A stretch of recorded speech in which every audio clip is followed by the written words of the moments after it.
Hi everybody. So in this video we're going to go over something that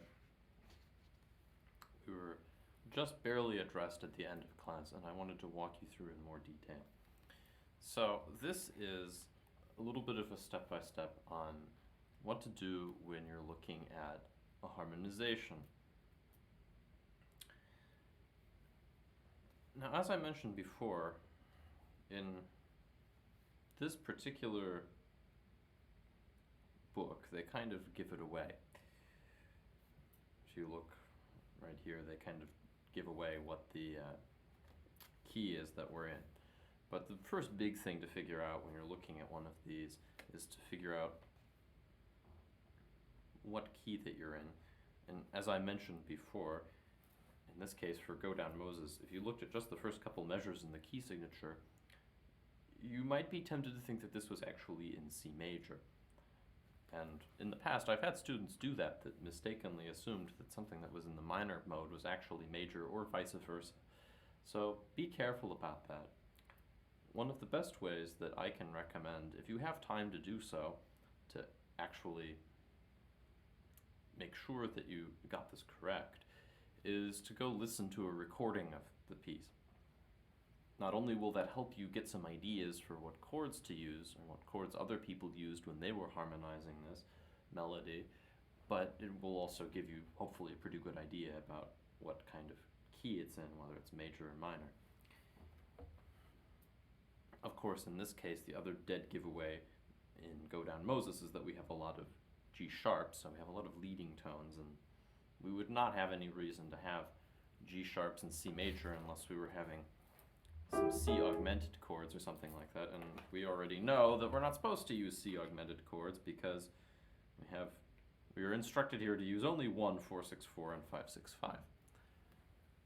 Now, if you've watched the video about the chord progressions, you already know that I strongly recommend being really familiar with your 1, 4, 6, 4, 5, 6, 5 chord progression, because it'll come in handy when you do harmonization. So if I know I'm going to be in A minor, I can rattle off the chords. I know what they are. So that simplifies things pretty quickly.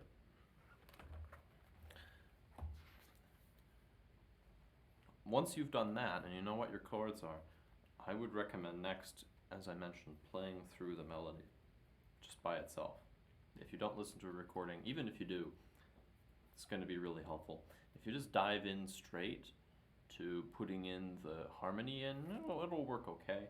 But I think a lot of times, if you play it through, you can get more of a feel for where the cadential points should occur, where certain chords seem to be suggested by the melody. It'll make it a little bit easier.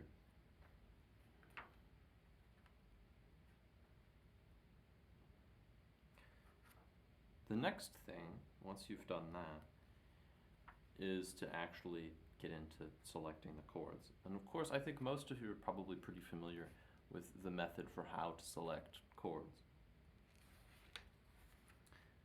The biggest thing, honestly, I have seen this so many times, I can't even tell you, the biggest issue that people usually have is not so much putting the wrong chord with the wrong notes, selecting a chord that doesn't have chord tones that are in the melody. The melody and the chord don't match up, and it sounds something like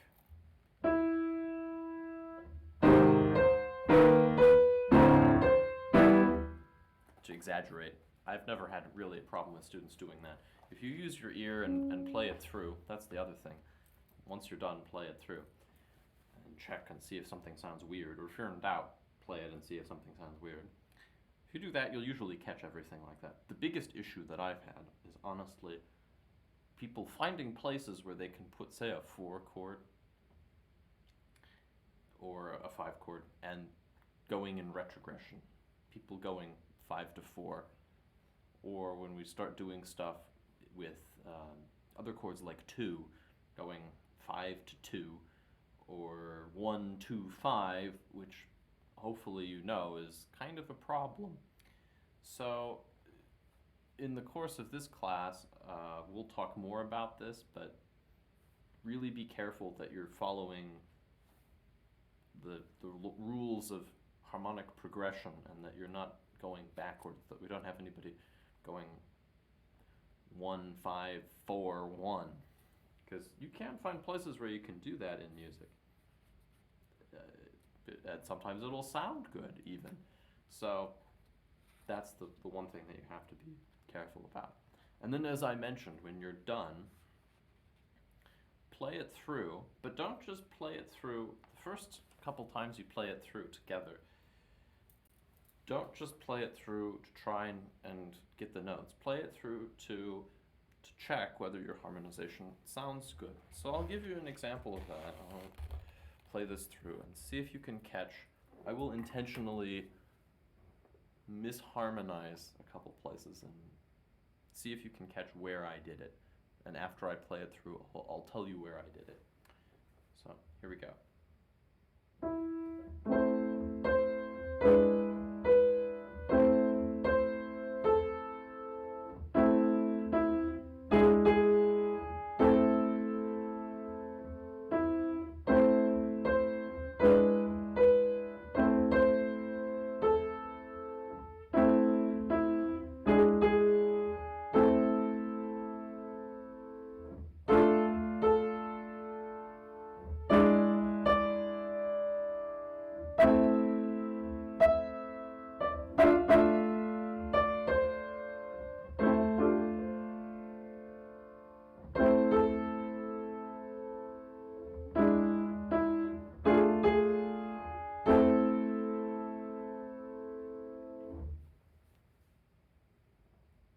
All right. Now, if you caught a few mistakes, good. If not, you might want to go back and listen to it again and see where you can find my errors. But there's a couple things, a couple places I screwed up the rhythm. So that's one thing to make sure when you're playing this, playing any harmonization, is make sure you get the rhythm of the melody right. So for instance, the very first time in the third or second whole measure, first time I played straight quarter notes instead of eighth quarter. Later on, down around measure 13, I kind of had a technical issue there. You should be careful with stuff like that too. And then finally, towards the end, I went 5-4 once. And also,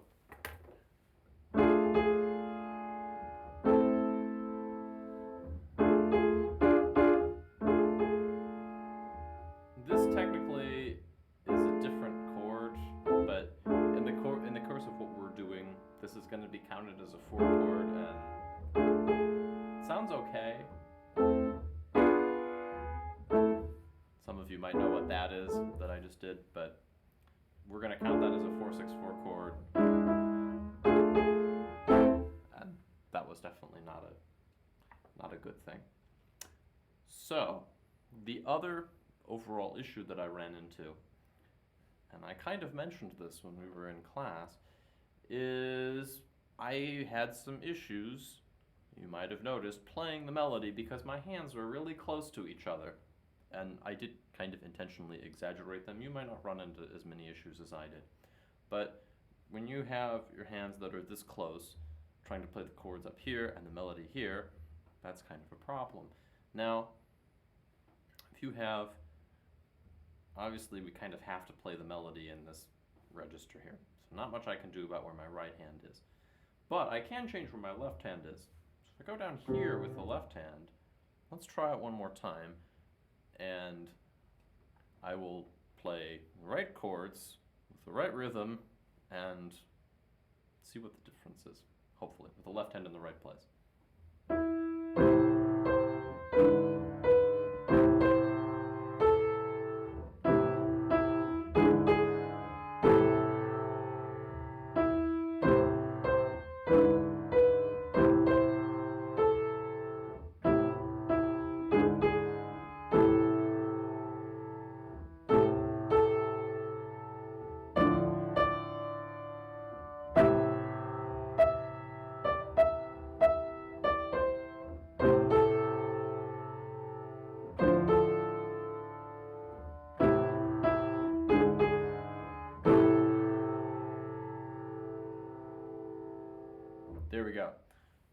also chose a couple different chords.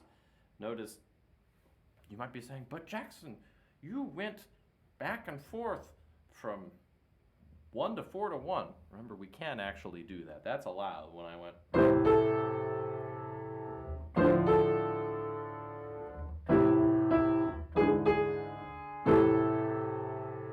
That's perfectly fine, having a 1 going to a 4. It's just if I were to go.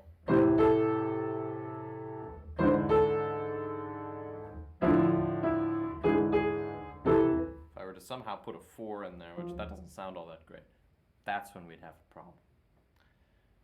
So, I hope this was helpful. I recommend getting out and trying this yourself. Also, doing what I just did, recording yourself on your phone and listening back to it after you played it can also be really helpful, because sometimes you'll catch things that you didn't quite notice when you were playing it. So, I hope this video is useful to you, and until next time.